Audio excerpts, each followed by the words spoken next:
So hello guys, it's I Ashvi कुमारी।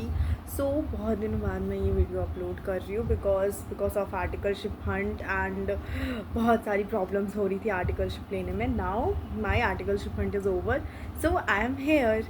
तो yes, ये video exams के इंटर एग्ज़ाम के 2 मंथ्स बिफोर क्या करना चाहिए उससे रिलेटेड है। So let start. So yes, first of all 2 month बचे हुए हैं, एटलीस्ट 1 मंथ ही सोचो, ठीक है। तो सितंबर में आप लोगों का एग्ज़ाम, तो अभी हम लोग के टू टाइप्स ऑफ स्टूडेंट अभी एग्जिस्ट कर रहे होंगे। एंड वो लोग कौन कौन से होंगे? पहला तो जिनका पूरा सिलेबस हो गया एंड वो लोग अभी रिवीजन वाले पार्ट में है।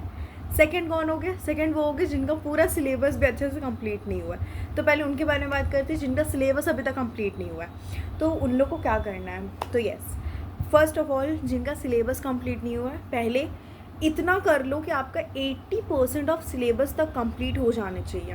लाइक 80% ऑफ सिलेबस आपके कंप्लीट हो जाएंगे तो उसके बाद आपको रिवीजन पे जम करना है।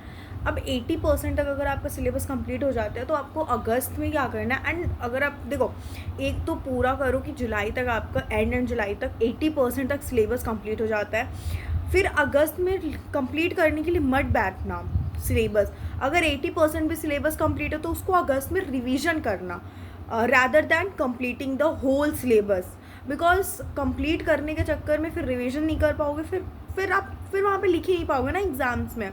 तो इसीलिए फर्स्ट ऑफ ऑल जब आपका जुलाई तक 80% तक सिलेबस कंप्लीट करने का कोशिश करो, फिर अगस्त में हम लोग रिवीजन पार्ट में जाएंगे। रिवीजन पार्ट कैसे करना है?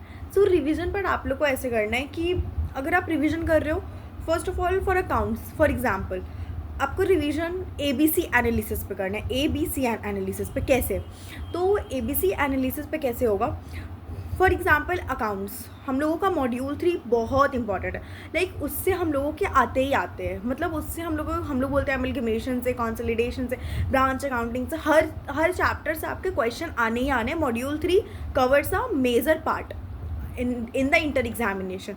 तो आपको सबसे पहले उसको उठाना है। ABC एनालिसिस के थ्रू में आपको पहले उसको उठाना है।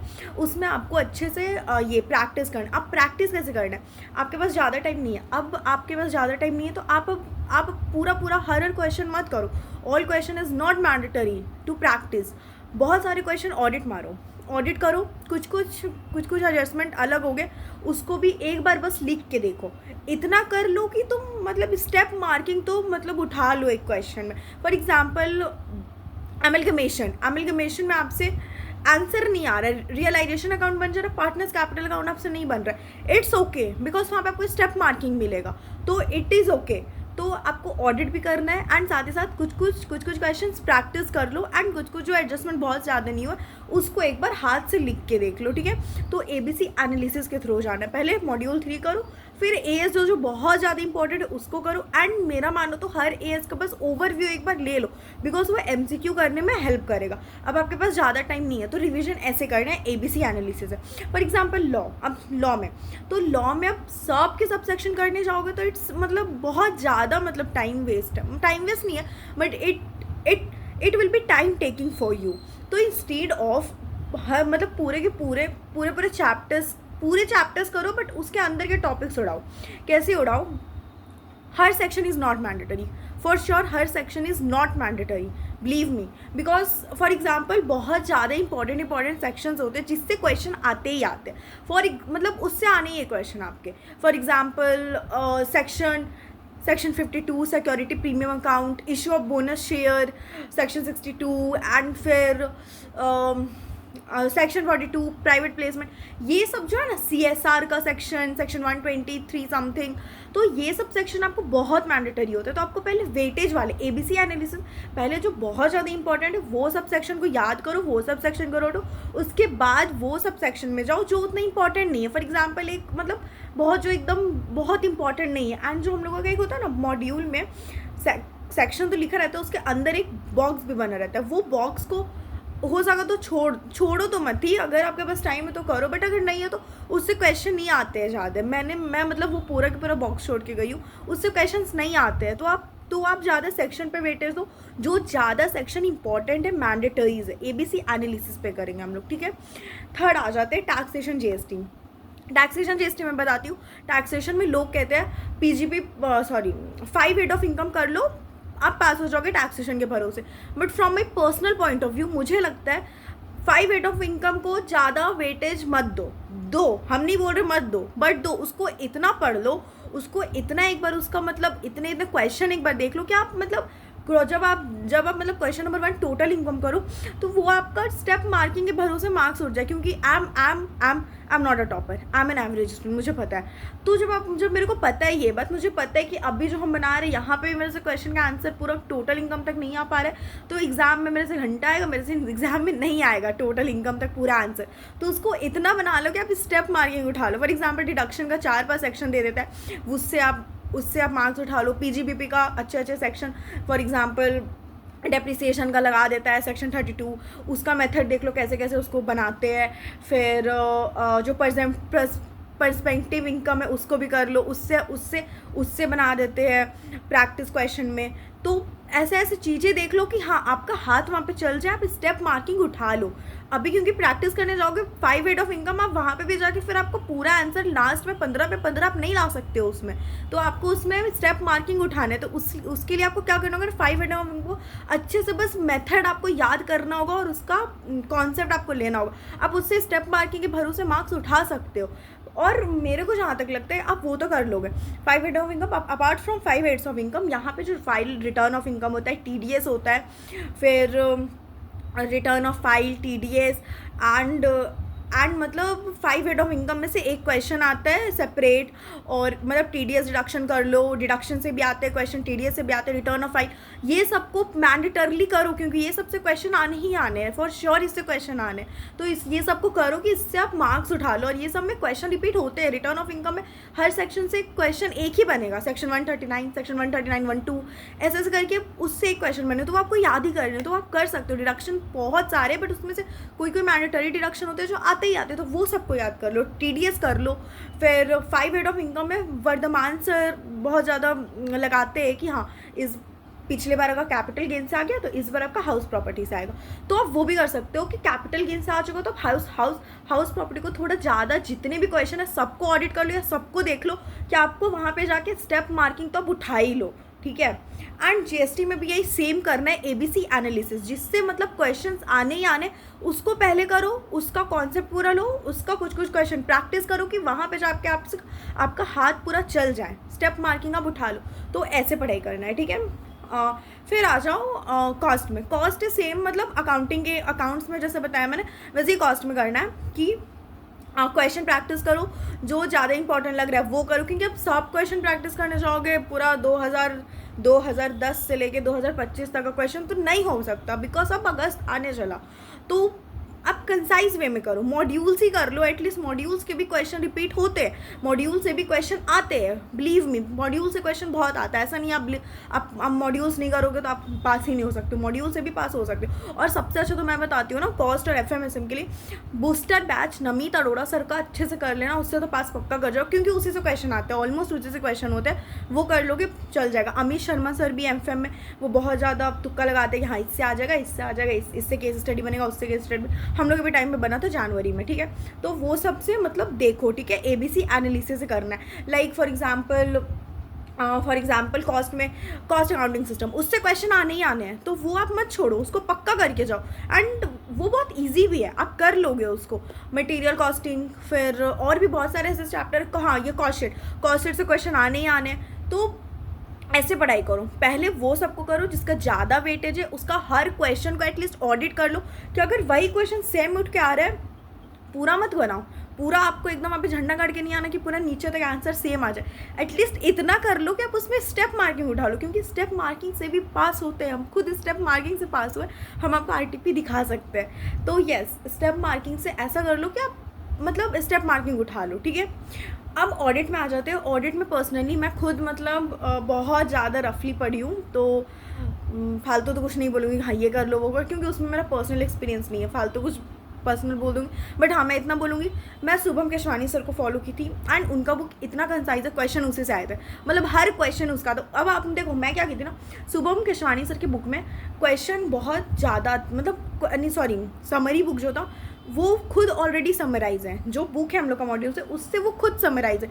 अब हम उसमें भी करके गए थे सिलेक्टिव, तो मेरा वो लग गया था अच्छे से। बट हम बोलते हैं कि अगर आप शुभम केशवानी सर का पूरा अच्छे से हर कुछ याद कर लेते तो आप पास पक्को, इवन एग्जामिशन भी आ सकते हैं, मुझे ऐसा लगता है पर्सनली।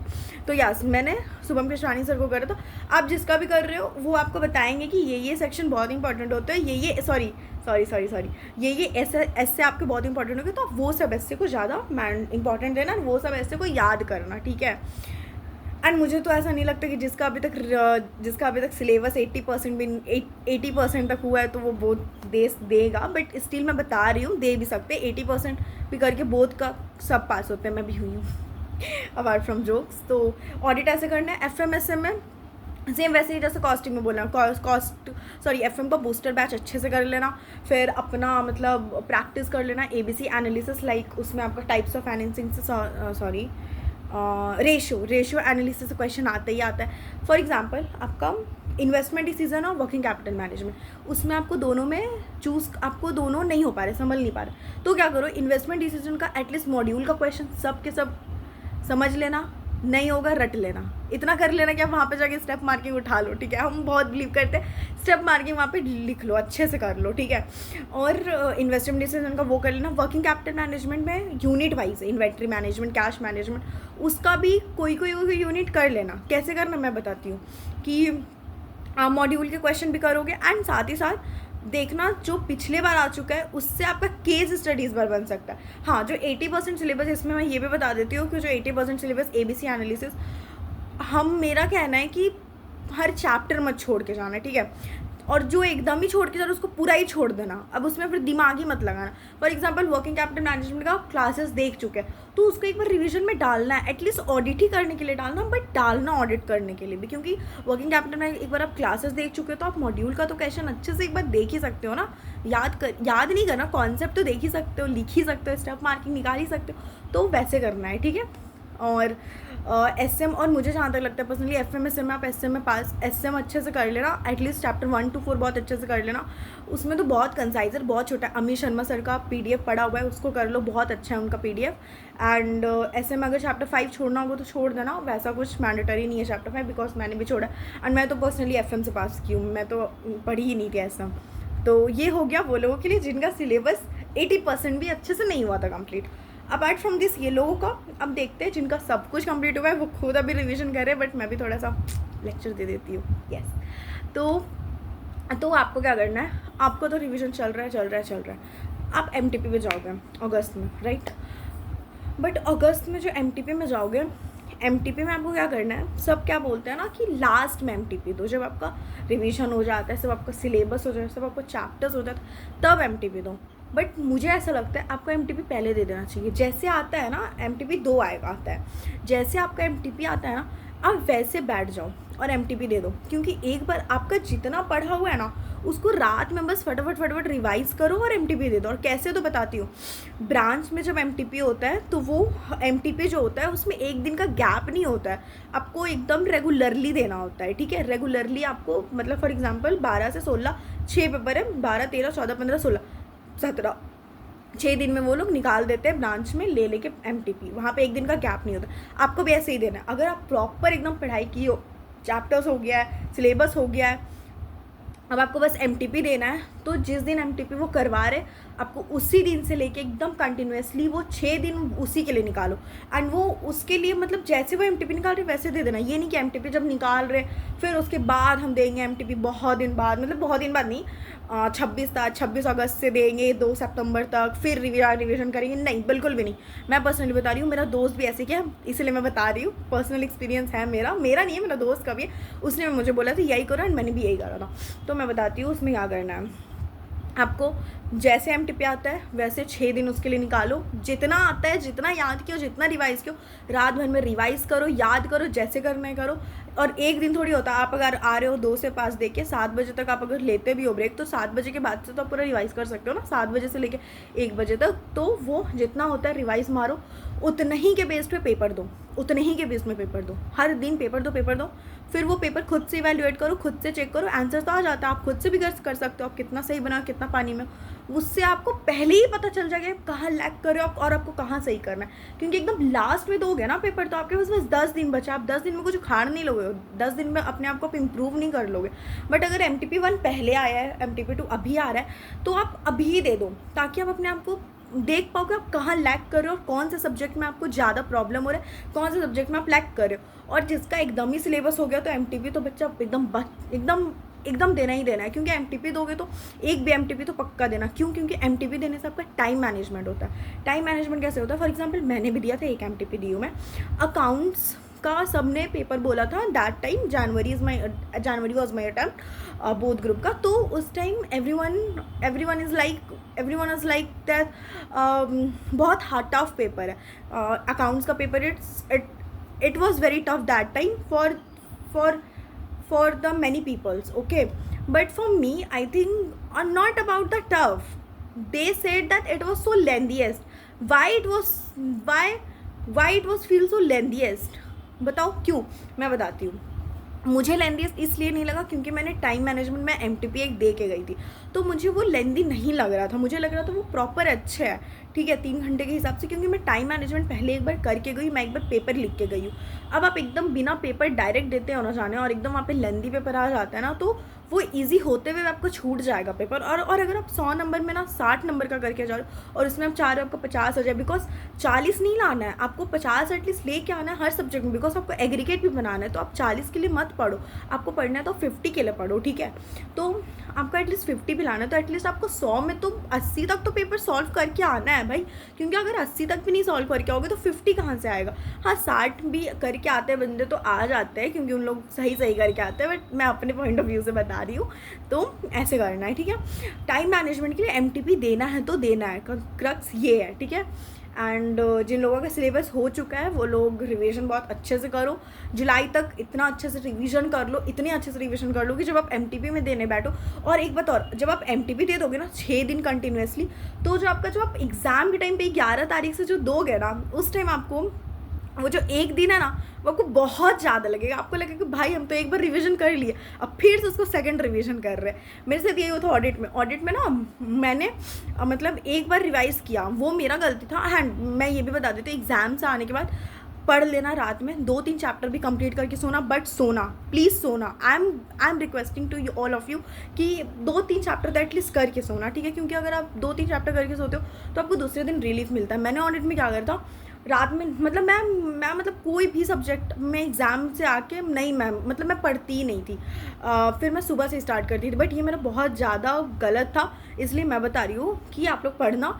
ऑडिट मेरा जैसे क्या हुआ था ना, मैं रात में मतलब नहीं पढ़ी थी, सुबह से पढ़ी थी, तो मैं रात तक कंप्लीट हो गया था। तो मुझे लगा कि शुभम केशवानी सर का बुक एक बार जब मैं दी थी MTP, तो उस बार मैं पूरा का पूरा बुक उनका पढ़ी थी, इसलिए मुझे वो बहुत एक दिन लगा कि हाँ ठीक है, ये आपको फ़ायदा होगा। अगर आप 6 दिन कंटिन्यूसली MTP दे देते हो तो बाद में आपको वो जो एक दिन है ना, वो एक दिन आपको बहुत कम नहीं लगेगा, आपको लगेगा हाँ भाई हो जाएगा, कर लेंगे एक दिन में रात।